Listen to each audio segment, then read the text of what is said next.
ఉమ్. మీ శత్రువులను ప్రేమించుడి, మేలు చేయండి, అప్పు ఇయ్యండి, అప్పుడు మీ ఫలము గొప్పదండి. మనకు నచ్చిన పాయింట్లన్నీ వస్తున్నాయి. మీరు చూడండి, ఒకటి ప్రేమించాలి, రెండు చెప్పండి ప్రార్థన చేయాలి, మూడోది చెప్పనా చెప్పండి చెప్పండి అప్పు ఇవ్వాలి, అది రాదు నోటంట. ఒకటి ప్రేమించాలి, రెండు చెప్పండి ప్రార్థన చేయాలి, మూడోది చెప్పండి. ఏంటర్ ఫైనాన్స్ ప్రాబ్లంలో ఉన్నామంట చెప్పండి, ఇంకో ఈ డబ్బులు అట్టుకెళ్ళి అనాల. ఇది మన వల్ల అవుద్దా? ఇంకా మనకి ఏమైనా అప్పుంటే సరిగ్గా ఆ టైంలోనే ఎడతాం పెంట, ఏమని ఇవ్వకపోతే చాలా దారుణం ఉంటుంది అని.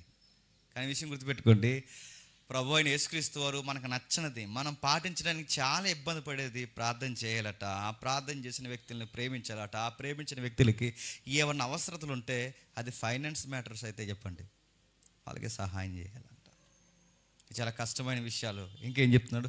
కృతజ్ఞత లేని వారి ఎడల మనమే కృతజ్ఞత చూపించాలట. వాళ్ళు మేలు పొందుతారు, పక్క పోతారు. ఆ మేలు పొందిన వాళ్ళే మన మీద కామెంట్ చేస్తారు.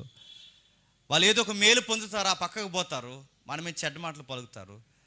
అయినా కానీ ఆ కృతజ్ఞత లేని వారిని మనం ఏం చేయాలి చెప్పండి? ప్రేమించాలంట.